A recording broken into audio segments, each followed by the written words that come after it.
IPMNation.com. Live from the Outpost Studios in Columbus, Ohio, you're listening to All Natural Being with Brian Brawdy. Brought to you by IPMNation.com. Get ready for the gong heard round the world. 10, 9, 8, 7, 6, 5, 4, 3, 2, 1.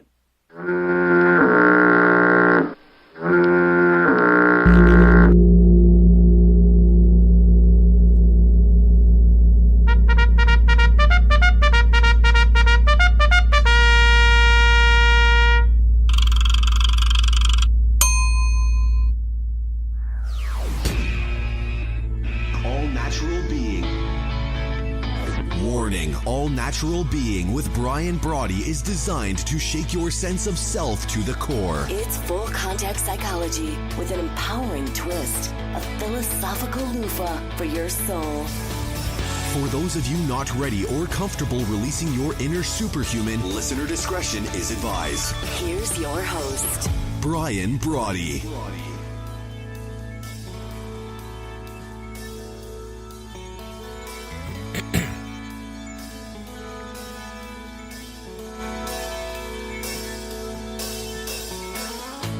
Good evening.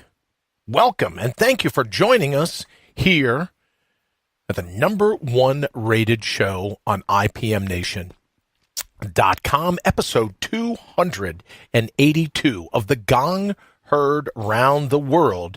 You're in to All Natural Being, broadcast as it happens here on IPMNation.com and Facebook for Fly on the Wall video, live from the Outpost Studios in Columbus, Ohio, with rebroadcast on iTunes and iHeartRadio. Greetings wherever you are, here in the Garden of the Mortals. Top of the day, whatever time zone you are in. Welcome to the truest parts, as we believe, the truest parts of your mind.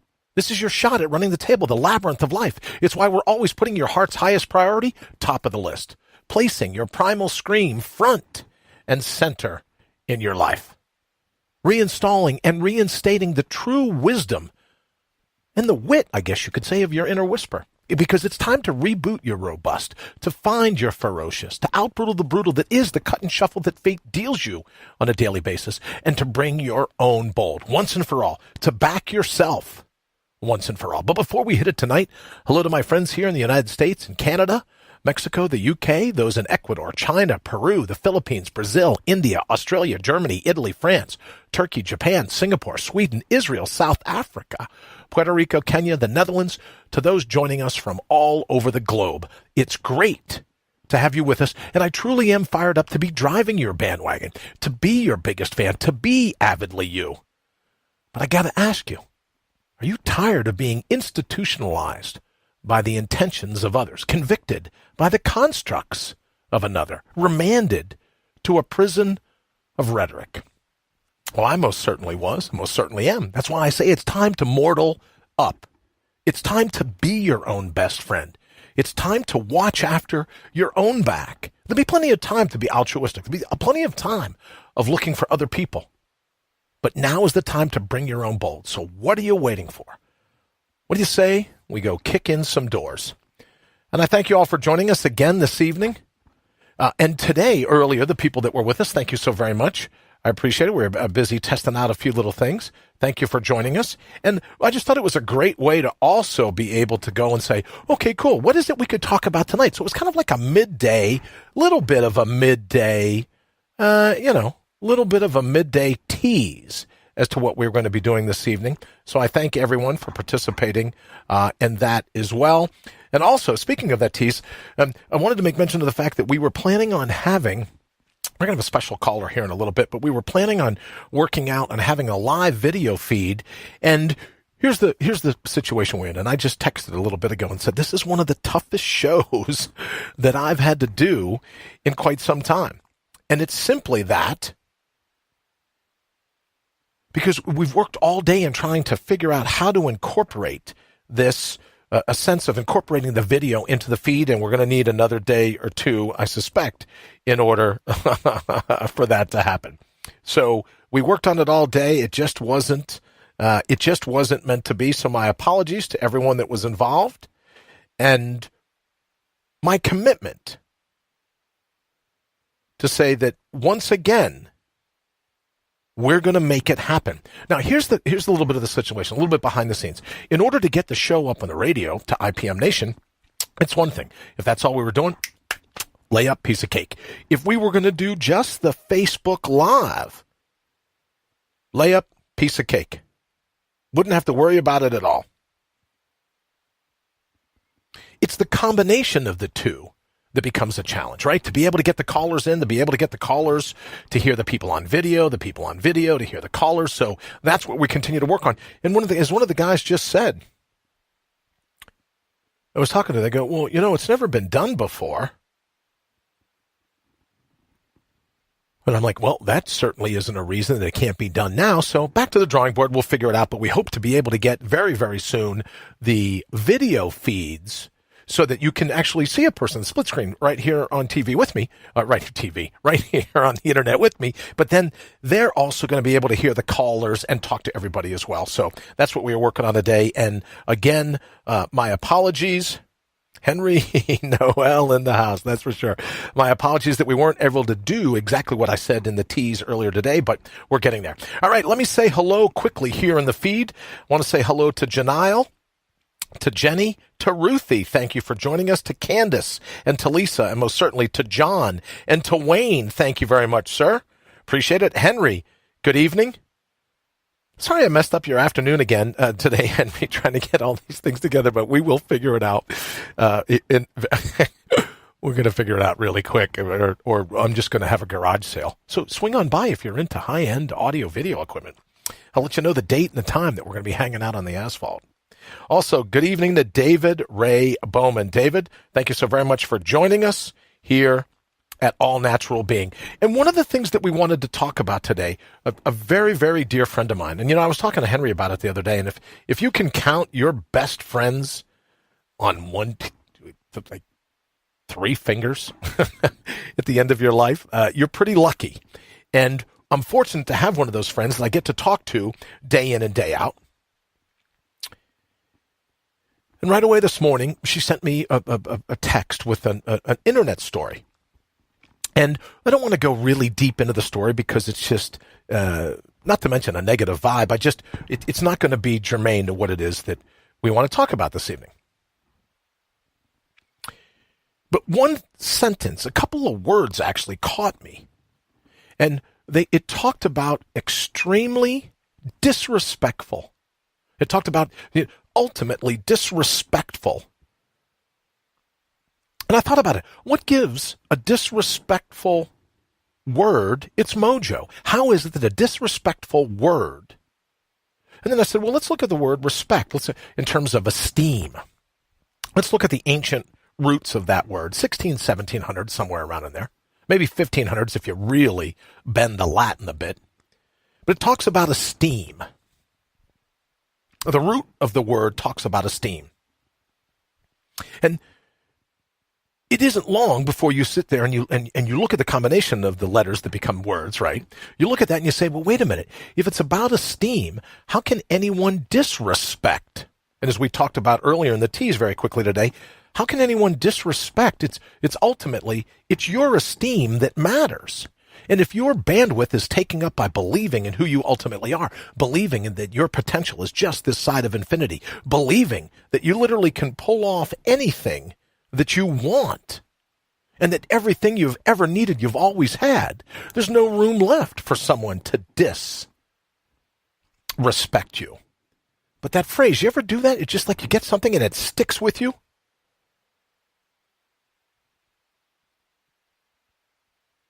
And you can't shake it throughout the day?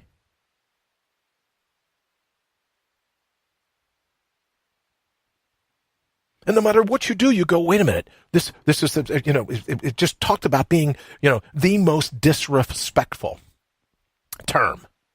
And then I thought, maybe we could talk about that tonight. What specifically do you have to do to have that void inside of you where someone can ultimately disrespect you. We're going to open the lines up here in just a minute. 833-462-3968. 833-GO-BE-U. But before we do, let me say hello again to Laura and to Ruthie. Henry, if I didn't say hello already, nice to see you. And to John. Shane, hello, everyone. Hello back to you, Shane. Thank you very much. Jenny, thank you for joining us. What we're talking about this evening is this overall sense, this overall understanding of what we call contempt. Let's go ahead and take a quick call. Good evening. You're into All Natural Being. Who are we talking to? Hello? All right, or we could do that. You got to love those calls, don't you? I don't think people are actually prepared for it right away. 833-462-3968, 833-GO-BE-U. If you get a chance to give us a call, we're talking tonight about this contempt, and I think it's the only thing you can call it, but this contempt for human cognition, what seems to be this hatred of true human potential, the mockery of human exceptionalism. And I spoke earlier today, we were talking about the irritable brain syndrome or the inflammatory brain syndrome, IBS, and however you look at it. And what is it about people where their sense of self is so dearth that they can be disrespected, that they can have their esteem siphoned off? How does that happen? Well, I would imagine it begins with a void. It begins when you think, all right, there really is something in me that needs filling from the outside. And I thought maybe we could talk tonight about what it would take specifically to recommit yourself so that this whole thing about, I just couldn't shake it all day when they said, well, just the ultimate in terms of disrespect. Well, the ultimate in terms of disrespect has to come from you. Because ultimately, you're the only one that can disrespect yourself. Right? Let's go ahead and take a quick call. Good evening. You're into All Natural Being. Who's this? Hey, Brian. How are you? I'm doing great, Henry. Yeah, how are you?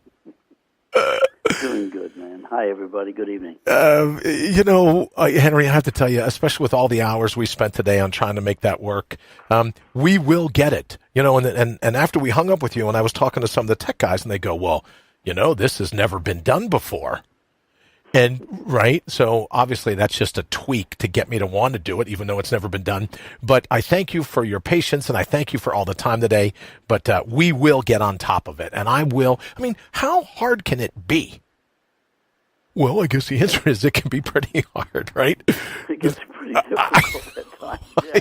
No, it's not a problem. Not a problem. If I start snoring, just yell out. No, I texted Henry a little while ago. I said, this could very well be the most difficult show I ever do because it's just like, I've been standing here for going on 8 hours now trying to figure out something that in my mind, Henry, sounds pretty simple, wouldn't you think? I want to have callers. Mm-hmm. I want to have people, video of people up, and I want the people on the video to be able to hear the callers. Well, sounds simple. The 21st century, but that's not one would think, right? But never the two shall meet, apparently. Never the two shall meet. So, but here's something else we were talking about. I wanted to get your opinion this evening about this concept of contempt for human cognition. I saw this article this morning, and somebody said, that's just the ultimate in disrespect. But ultimately, the only one that can disrespect you is you. So where did we get derailed? Where does this hatred for human potential, this mockery of human exceptionalism, because you can't really believe in human exceptionalism if you believe your heart's highest priority can be derailed, unseated, put in the dustbin by the words, just the words, a gang of letters, the words of another. How did we get to this point? More importantly, brother, how do we get out of it? Well, you start getting out of it when you start to figure out how we got into it, I think. We really have just kind of lost. I think it's kind of surprised us. It snuck up on us. I've tried to pinpoint some specific times and specific events that occurred that might have been the cause of this. I mean, I think it's been an issue with humanity for forever. There's always been some circumstance or some time in our lives or through decades that we tend to be put off. Somebody has tested the limits of our moral code, and Elvis Presley did it. The Beatles did it, and I think it's just the same thing. It's just that they got their feelers hurt, and their belief systems kind of shook up a little bit, which isn't necessarily a bad thing. And now it's just very thin skins and lack of commitment, lack of responsibility. I mean, the handshake doesn't mean anything anymore. That's if somebody's willing to touch you anymore without the hand sanitizers. We have been feared into everything now, and everything that we do has been at the whip of somebody else trying to drive us as a herd of sheep into some corral someplace, and then feed us the same thing over and over again until we all believe it. And once in a while, somebody stands up and says, sorry, but I'm not going to do this anymore. Right. And they start voicing their opinion. And then what does it take in order for someone to say, do you think, Henry, what is it going to take for someone to say, to be comfortable voicing their opinion? Because I'm beginning to sense that a lot of this is, we bring a lot of this on ourselves. And I keep going back to that term, disrespect. And I'm thinking, how could you let someone disrespect you? You can't. You're the one that has to siphon off that esteem. Let me say quickly, hello to Donald. Thank you for joining us. Hello to Shane again. Shane says, the constant need for approval for others, as you've stated before, is the root of this issue. And I would absolutely agree. I would absolutely agree with that. Hello to Kelly. Thank you for joining us this evening. I would have to agree with Shane completely, because that is really what is happening. And again, we've been blindsided by it. I think we kind of I don't know if it was a combination of watching life go by in disbelief that things were happening, or just that it can't happen to me type of thing. Okay. And but I think this and again, I don't want to blame social media for it, because I don't think that that's really where the fault is. I think it exposes it more than anything. But the constant, I think Shane's right, the constant need for approval from others. We don't do anything to risk being made a fool of or being laughed at. It, again, is part of that vicious circle of thin skin, thick head, and this I have to prove myself to others or be approved by others, and it's a constant battle, and there is no easy fix. I mean, I know that I write a lot about this stuff, and posting a lot of it is up on the web, and setting it up in the thing, getting ready to do the radio show to try to teach people how to do this. But I'm telling you, this is going to be a tough battle for everybody. It was not easy for me going through this. I went through it kicking and screaming, and at times I'm still kicking and screaming because it's just hard to believe that society could get in the shape that it's in at this point. So, I appreciate anybody that's willing to step up to the plate to take a really solid, good look at themselves, because that's what it takes. You Sure. have to strip away everything And I'm loving who you think you are. I'm loving Ruthie's quote here in the feed that says, just because someone runs off at the mouth doesn't mean that they are then bestowed with the ability to leave a negative impact on you. Ruthie, I couldn't agree with you more, right? Absolutely true. So that this sense of disrespect, this sense of contempt for human cognition, for human wherewithal, if you're not going to exercise your potential, if you're not going to exercise your human wherewithal, what would possibly even give you the belief that your words can be disrespectful? And I talked about this quickly at lunch. I was on earlier And we were kicking around. Let me also say thank you to Wayne. Henry, I think you know Wayne. Wayne has been instrumental in helping us get together our app for all things Android and iPhones and everything else. I want to thank Wayne. We were talking about it earlier today going, that's why I think I love this concept of saying to people, look, you're welcome to call me a Mick. You're welcome to call me a hair lip. You're welcome to call me a cop. You're welcome to call me anything you like, because I don't know, this probably isn't going to sound right, but when you reach a certain either level, up or down, however you want to look at it, or a certain mindset, if not a level of self-esteem, then you realize that ultimately there's no room in your mind to let the negative opinions of others in, and that you have a right to be happy. You have a right to fulfill your potential, and the hell with anyone that is going to stand in your way, that's going to try to chop block that potential. Exactly right. Being thick-skinned enough, and I'll call it human enough, to be able to take the negativisms of other people, that's one thing. But we ultimately have to get beyond all that, where we are not seeing the negativisms in anybody, where we're not spewing that. The negativisms all come from our differences and not from our similarities. We don't pick on people, because we like them. We pick on them because we have this bias inside of us that just has to be expressed for some reason. It's when we can get past that, then this whole thing of having derogatory comments toward people, or those thoughts don't even enter your mind anymore once you've passed that level, and so you don't see each other as different nationalities or different sexes or different colors. Different religions. You don't see that.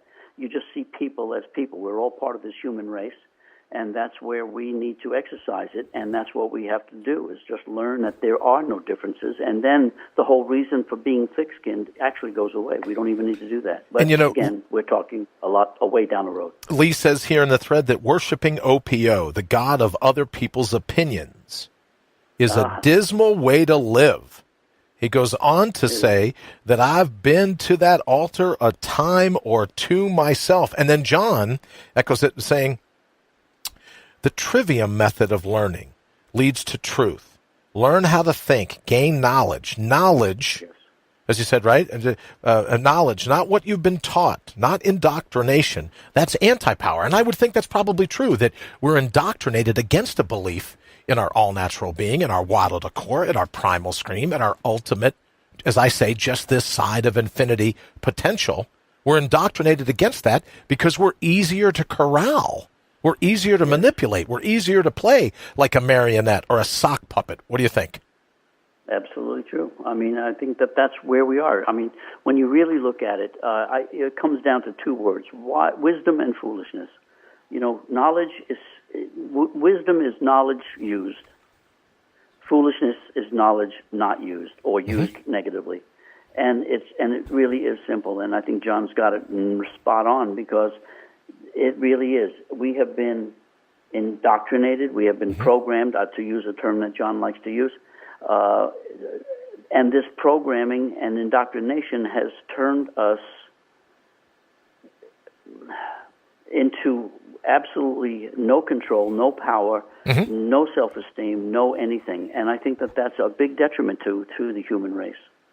Henry, over in the feed, it's Shane says, also need to take into account the source. Are they really putting you down, or are they seeing something in you that they don't like in themselves and don't have the courage to face it? Shane, I wish I could give that like 4. I'm just learning how to respond to the feed, so I don't know if I can keep giving that hearts, but Shane, I think you're absolutely right, brother. I think that what happens, and then if it's nothing else, Shane, it may very well be, Henry, what do you think? But it may very well be that when you decide to put your heart's highest priority top of the list, when you decide to actually go after your potential in life, it pisses people, it ticks people off, let me say. It upsets people because they don't have the courage to do the same thing. As Jenny says over in the feed, we have to be able to see our own negative, that which we do or say, things we can improve about ourselves, to be able to see good in ourselves and make better anything at all.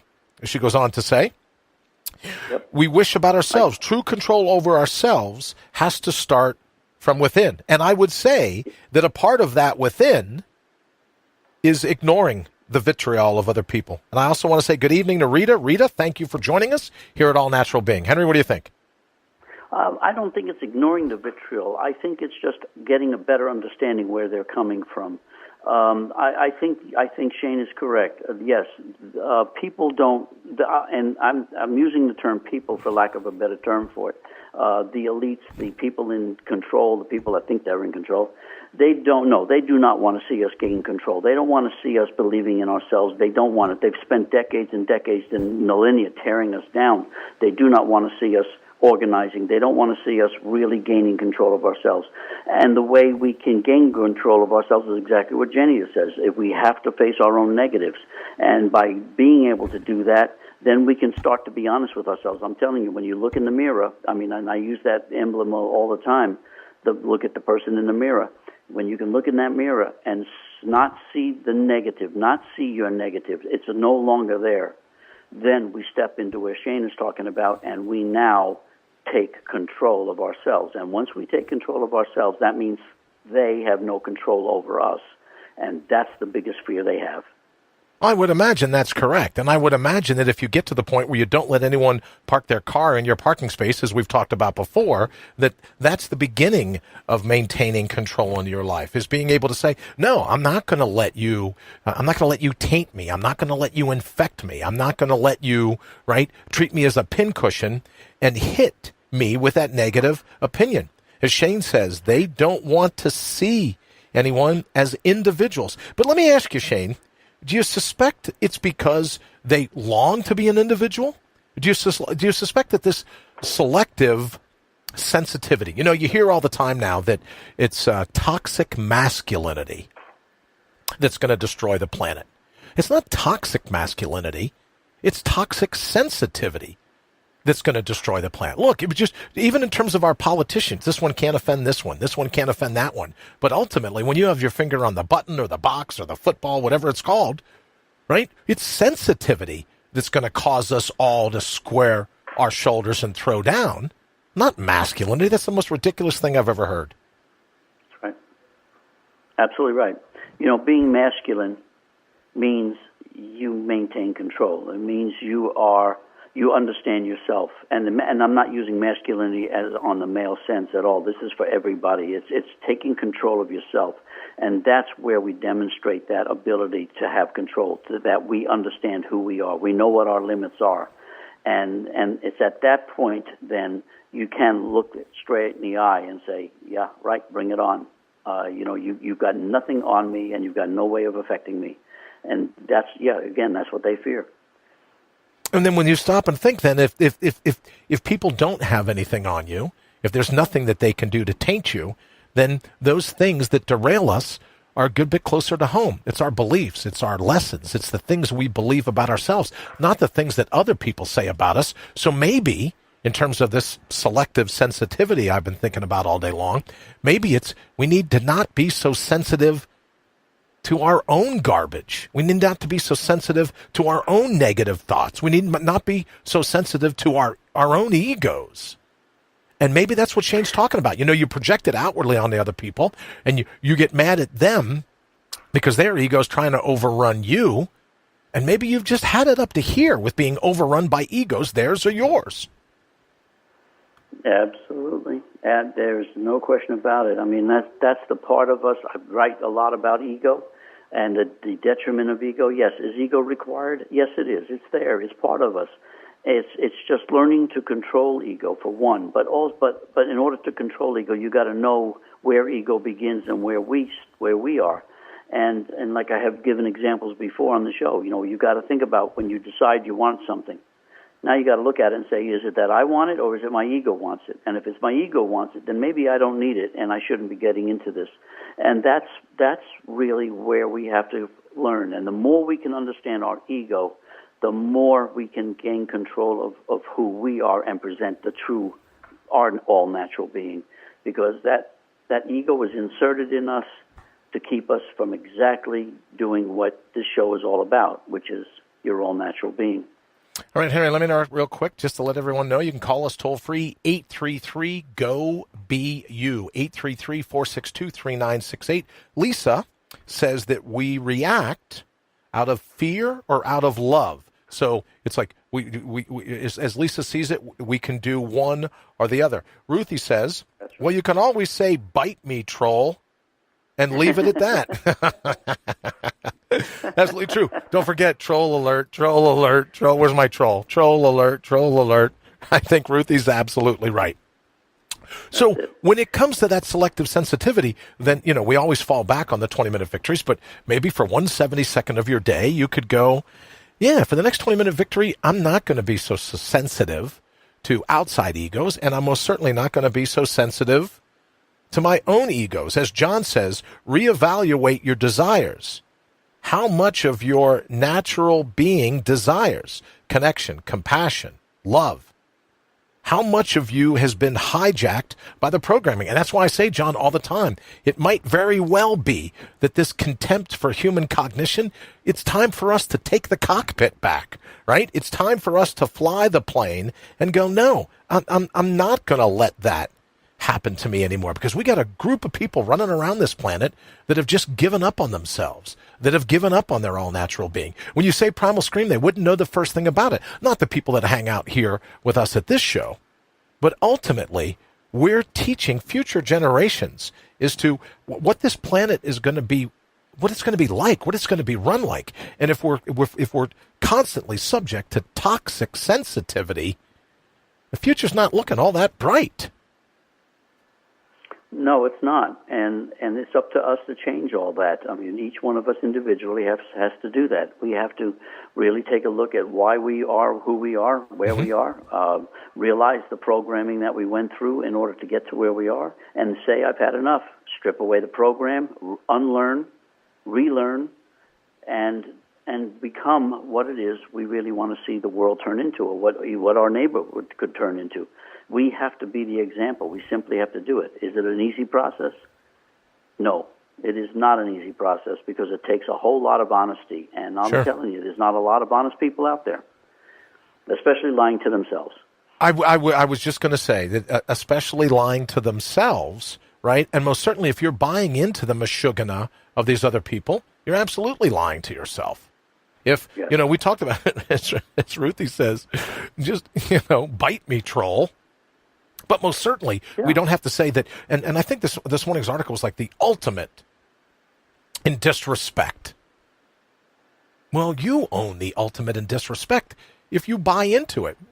If someone comes to me and makes a comment that I'm 4 feet tall, and I know I'm not, I'm going to be derailed because someone didn't understand how tall or how short I was. If someone comes to me and says, oh, you have on jeans and I'm wearing shorts, am I going to be upset?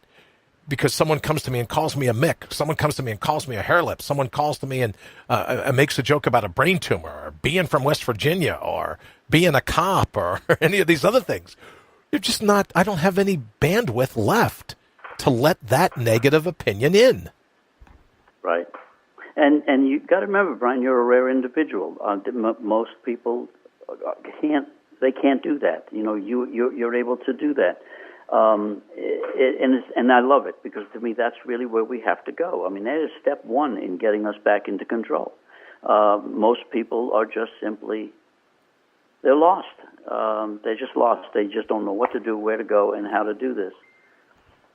And over in the post, Shane just said, and he goes, not to go all Star Wars on you, but Shane, you are absolutely welcome to go all Star Wars here. And he says, but you need to unlearn what you have learned. Go beyond the norm in looking at yourself. And Shane's just referencing the point, I believe it was between Yoda and Luke Skywalker. When Luke Skywalker is throwing a fit because he can't do something, he says, I just can't do it. And Yoda goes, always with you what cannot be done. Do or do not. There is no try. That's your choice. And then they're looking at, they're hanging out, and he goes, you must unlearn that which you have learned. Mm-hmm. Right? As Kelly said, if Kelly's still with us, Kelly said the other day, well, if you're a little bit older and you're running around with a pacifier in your mouth still, what's that getting you? Right? What is that ultimately like?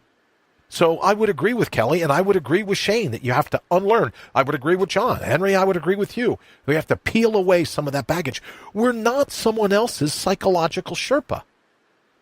But exactly. I'll be darned if people say, oh, well, I find that really offensive. Well, then you're a psychological Sherpa. That was disrespectful to me. Yeah, you're a psychological Sherpa. If you let someone diss the respect you have for yourself, you're a psychological bellman.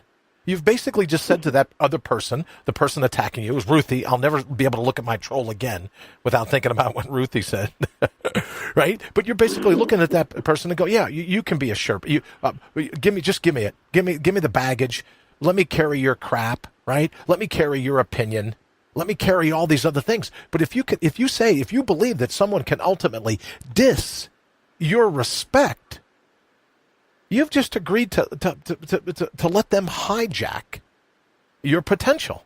And I thank you for the compliment, Henry, but I have to tell you, I think early on in my life, especially coming from an alcoholic father and some of the many different things that I was subject to as a young boy, I quickly just learned that you're right, it was going to be a battle, but that ultimately you just got to get to the point where you go, I don't care about what you think.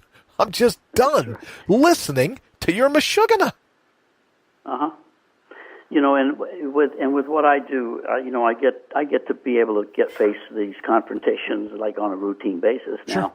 And and I have learned that when they come at you saying you're insane, there's no way I'm going to ever learn this. This is no way that you're right. That you're totally an idiot.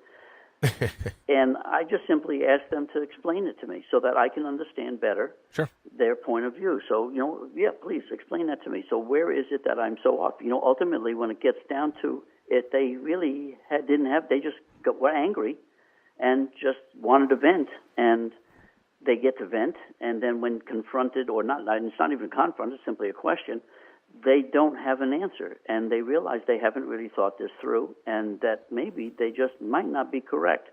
And usually you get the apology afterwards, say, I'm sorry, I just didn't realize that what I was really saying, I'm just letting my emotions get the better of me. And that's usually how those things just go. So, yeah, we don't have to be confrontational, and it really isn't necessary. Simply just trying to find somebody else's point of view usually exposes exactly that they don't really quite have it together yet. And, it's interesting that you use the word confrontation, and I have to tell you, Henry, because I think ultimately, when we talk about all natural being and the different things that we do here each evening, I think, right, we all know, anyone listening to the show, anyone listening to our interactions from time to time, know that you're a good bit more kumbaya than I am. And granted, right, we don't necessarily look for the outward confrontations, but what I'm all over is the inward confrontation. The confrontation when you finally say to yourself, I'm just not going to tolerate this crap anymore. I'm not going to put up with it anymore. I'm not going to diss my own respect by letting the mashugana of the marketplace dictate what I feel about myself. So the confrontation that I call for when I say, look, bring your own bold. It's a confrontation with the mirror. It's a confrontation with the individual and themselves when they go, you know what? Whatever age I am, this just isn't the way I want it to go anymore. So people say, oh, you need an intervention. I would agree with that. You need an intervention. Stand in front of the mirror. I bet you there's people here that couldn't even tell you. When's the last time you looked in the mirror and you were able to tell the color of your own eyes? And that's what I'm talking about when it says the confrontation with your own reflection. Because when that battle's over, every other battle falls by the wayside.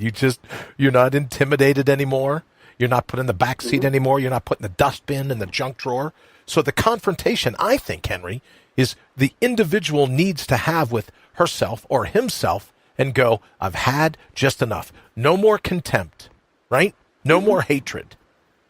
No more mockery of human exceptionalism. And there's nothing wrong with that. No, there really isn't. And I know going through the program, that's what people are going to face as they go through this program that we've set up. In that, you spend a ton of time in front of that mirror because I think that's where it begins. That's full circle where it ends. And initially, it's a condescending type of thing, a real cocky thing. Look in the mirror. Okay, great, I'll look in the mirror. And then we get into some serious questions about what the reflection is showing them. And, of course, they don't want to deal with that right away. So it ends up going very quickly into they really hate the person that's in that mirror. They hated what they became. They hated that they followed what their father or their mother told them to do. They worked in the same law firm, or they became just a doctor, and never wanted to do that. And then ultimately, as we go through the whole process, they finally find that person again, and they really do start to like the person in the mirror. But it's like pulling teeth without anesthesia and pulling them from your toes. And I think it's probably because when you talk about the pulling without anesthesia, it's because you've just been so ingrained. Yes. It's just been so inculcated in the individual that they're not smart enough, they're not fast enough, they're not strong enough. Any of these things. John says over in the feed, learn to duck back. Let it roll off you like water off a duck's back. I absolutely agree with that. Jenny says, if someone says you're an idiot, are you?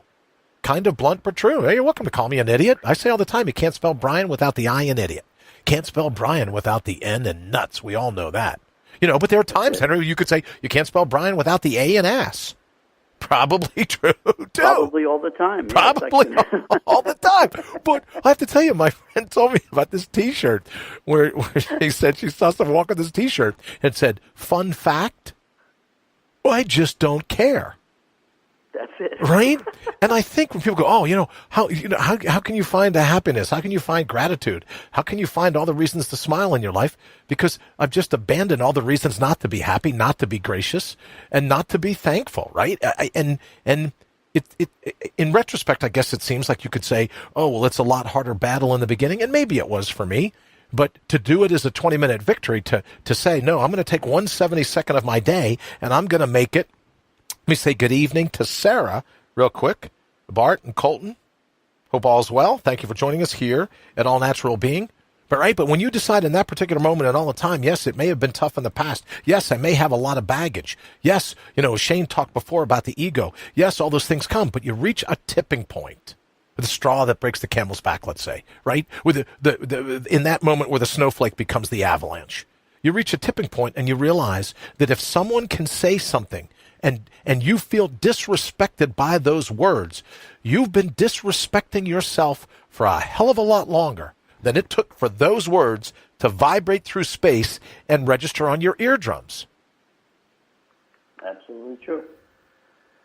It's absolutely true. And I think that's it. The path we've taken, as I keep mentioning to people, is not our path. That was always laid out for us. And it's not until we have the courage to really take a good look at ourselves and admit it. We have to admit it, that, okay, we screwed up. We've been following everybody. We've been listening to what everybody had to say, and it's not who I am. And to finally look, and I guess Shane says it really perfectly there. Starting a path is looking up into the eyes of a stranger and having the courage to say to yourself, I need to change. I need to be me. Sometimes, again, you're looking in their eyes. It's the reflection in the eyes. When you look in the reflection and you don't see you don't recognize you, it's time to change. Well, it goes from needing to change to just plain wanting to change. When we say all the time, to go be you. Because that's where all the fun is. That's where the primal scream is. That's where your inner whisper is. And I think if you're busy listening to the inner whisper, people can go on and on and on with all the what they intend to be disrespectful. And you're just like, yeah, I got the volume turned down on you. None of that is getting through to me. As John says, the more we realize the depths of our connectedness, the more we learn to care all the more. I think you're absolutely right, John. Henry and I talk all the time. And John's a brilliant guy. And I love some of the different things that he says here in the thread. But John's not being terribly philosophic here. The more we realize the depths of our connectedness. That's quantum physics. There's all kinds of math to support that it's impossible for us to be disconnected. And I would offer impossible for us to be disrespected without our permission. And I guess the confrontation I would ask for is that if you've gotten to a certain stage in your life where you're you're sad, you're unhappy, you feel maligned in any way, why would you tolerate it another moment? Instead, you can bring your own bolt. That's right. That's exactly right. And John is totally correct. I mean, it's stuff. I mean, this is the stuff that we're not taught.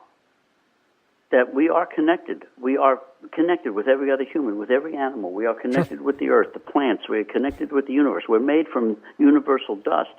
And our connections, it's energy. It never left. It's never destroyed. It's never created. It's the energies that have been here and continue to flow through here. And that's who we are. That's what we are. This body that we carry around with us simply holds the energy and lets it run through. But our connections, we're never taught that. We're not shown that we are really totally related to everybody because of the energy that runs through us. Sure. This is the stuff they don't want you to know. They simply want to keep this from you so that we stay at each other's throat and we constantly criticize and be prejudiced about stuff. So, no, John, I think is absolutely correct. And then I would also offer that when you stop and think about what other people want when they say, "Oh, this is how prejudice begins," and I can't help but think, and I know I've been accused before, and they go, "Well, you just don't understand what it's all about. You just don't. If that's all the more you see, then you just don't understand that." And I try to, if I've said before, if I see someone with a hair lip, if I see most certainly now someone with a brain shunt or someone recovering from a brain tumor, I feel a little bit more of a connection to that individual. But ultimately, when it comes to prejudice, just don't believe it about yourself. Yeah, it's a lot easier said than done for most people. Well, it could very well be a lot easier said than done, but it doesn't mean that I get to do it every day, 24 hours a day, 7 days a week. I'm just asking for one little sliver of time. Could you go, no, I'm not going to listen to the vitriol. I'm not going to listen to the vapid opinions of some of these pundits. And most certainly, I'm not going to be so sensitive. If there really is a sensitivity scale in a human being, I'd like to take the knob and turn it right to the top. I got to find a knob here, but you know what I'm saying? Just turn the volume up and snap the knob off so that your sensitivity doesn't leave you as a victim. Because I have to tell you, my sense is, if you've disrespected yourself to such a degree that the words of another can get through and derail you, you've victimized yourself.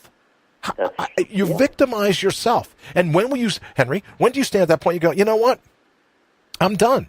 Shane says prejudice is taught. We are not born with prejudices. Shane, I would absolutely agree with you.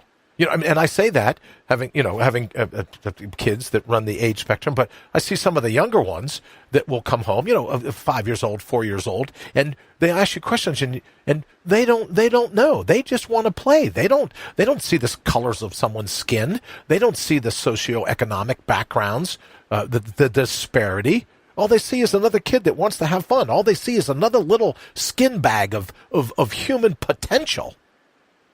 And they're thrilled to be in the gang.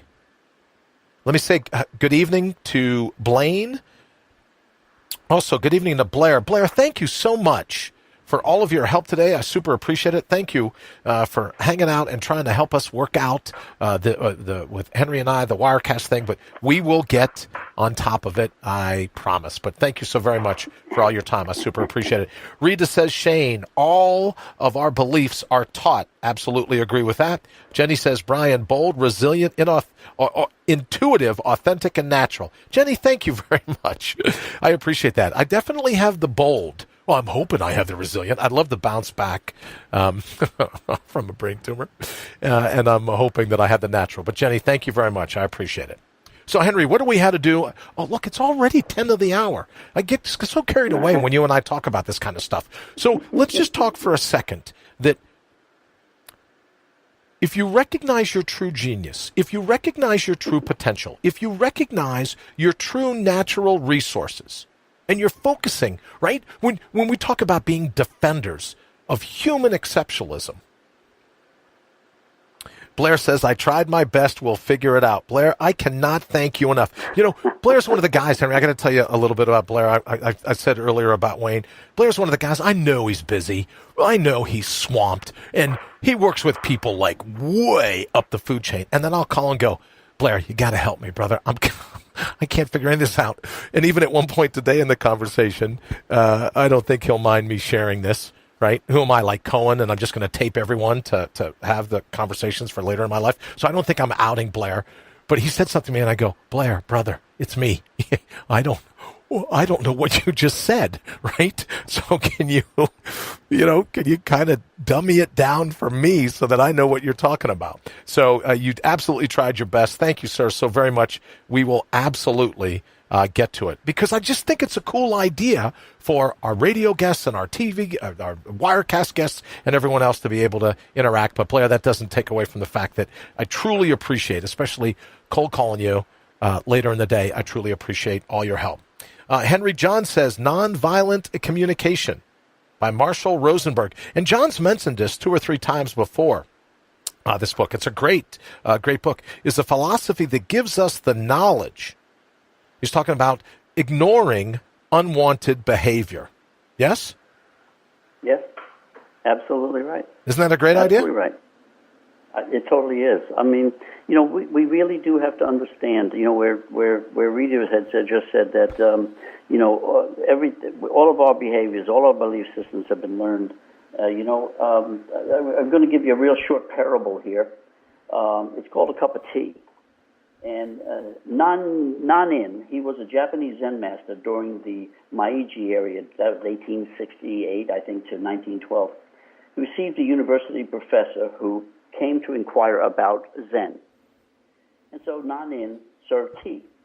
He poured his visitor's cup full and then kept pouring. The professor watched the overflow until he no longer could restrain himself. It is overfilled. No more will go in there. And like this cup, Nanyan said, you are full of your own opinions and speculations. How can I show you Zen unless you first empty your cup? That's what it's all about. We are nowhere near where we're ready to be, and we have to empty our cups if we are really going to start to relearn. And I think for me, and what I love about that parable, is the belief that when people go, well, if you empty your cup, you got nothing in it. No, if you empty your cup, you have everything in it.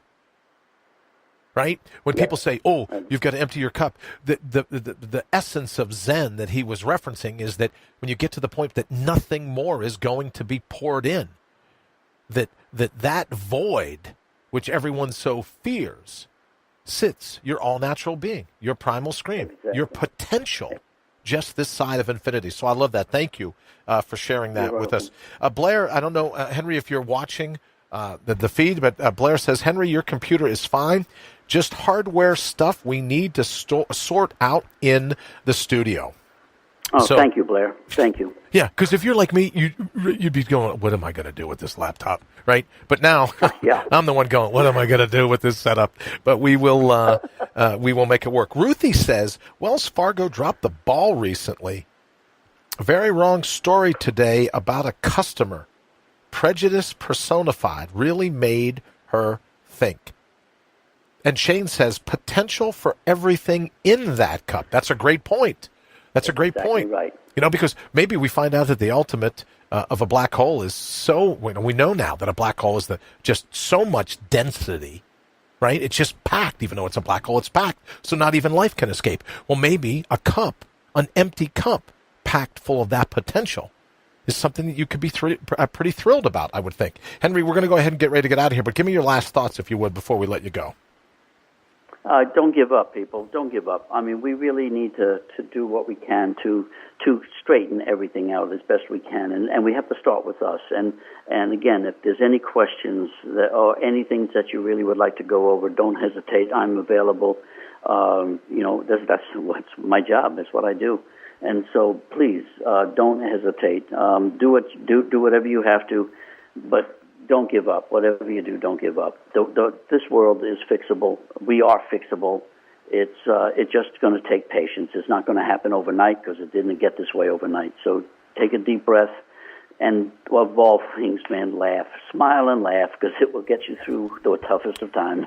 And then, Henry, before I let you go, I'm going to leave with this thought, because I don't want to miss Jenny's post. And believe me, Jenny, it's something that I fight with every day as well. Jenny says, some behaviors cannot be ignored. For example, when I had a run, hold on one second here, when I had a run of hate on my timeline, swastikas and the like, there's a level of hate out there that we can fight if we do not allow anyone to suffer from it. We have to stop turning a blind eye and speak up. Get into the game and stand up. Some friends stood by me. Others left as I stood up and refused to accept their hate. So here's the line in the sand for me, Henry, is that if and as you may know, only once in all the years that I've been doing this, 10 years now, I guess, on Facebook and Twitter, only once, unless someone does this thing, well, if you believe this or you believe that, then you can unfriend me. I've always welcomed the hate.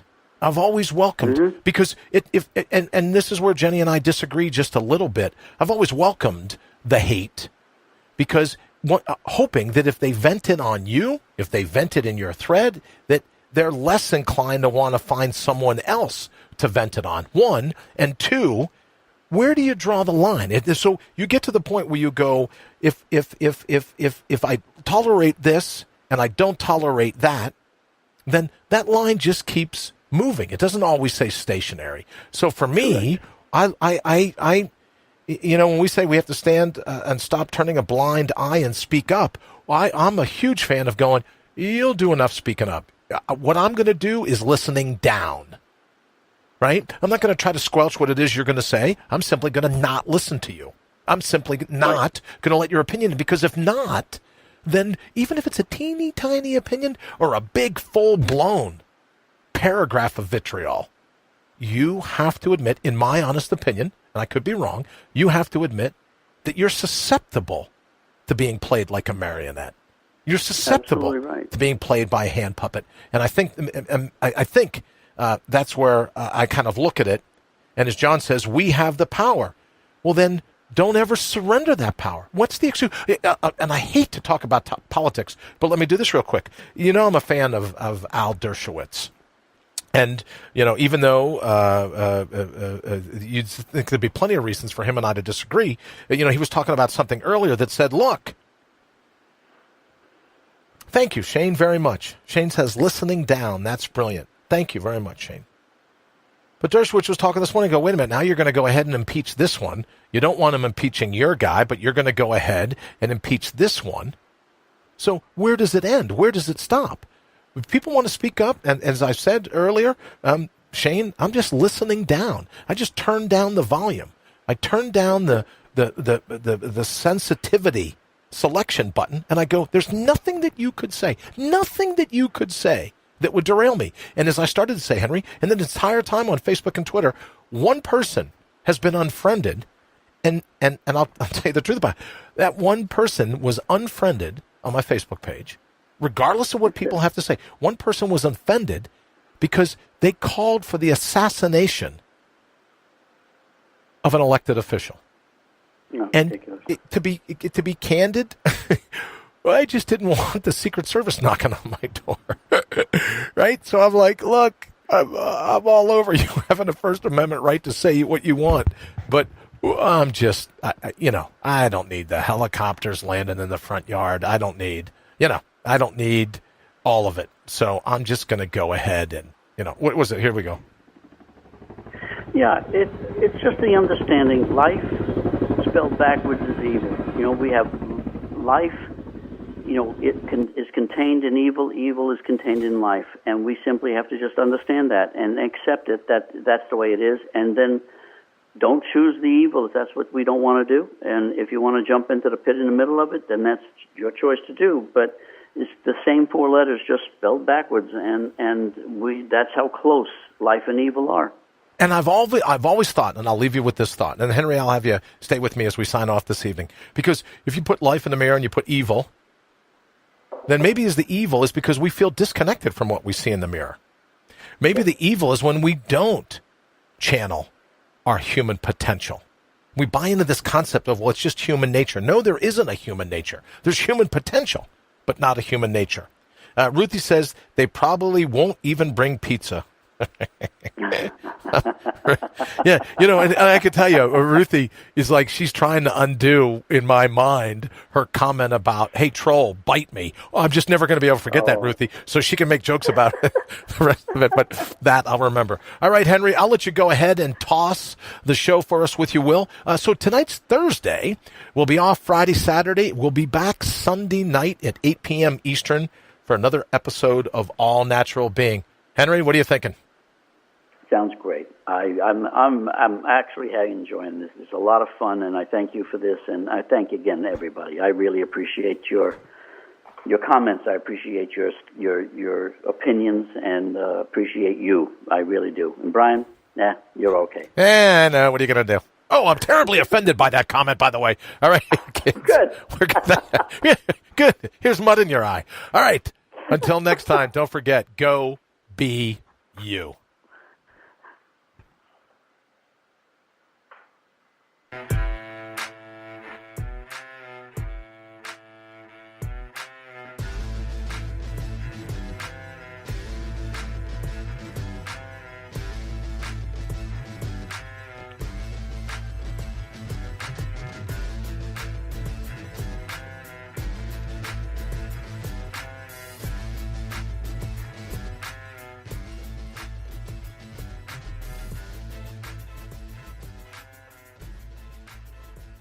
IPMNation.com.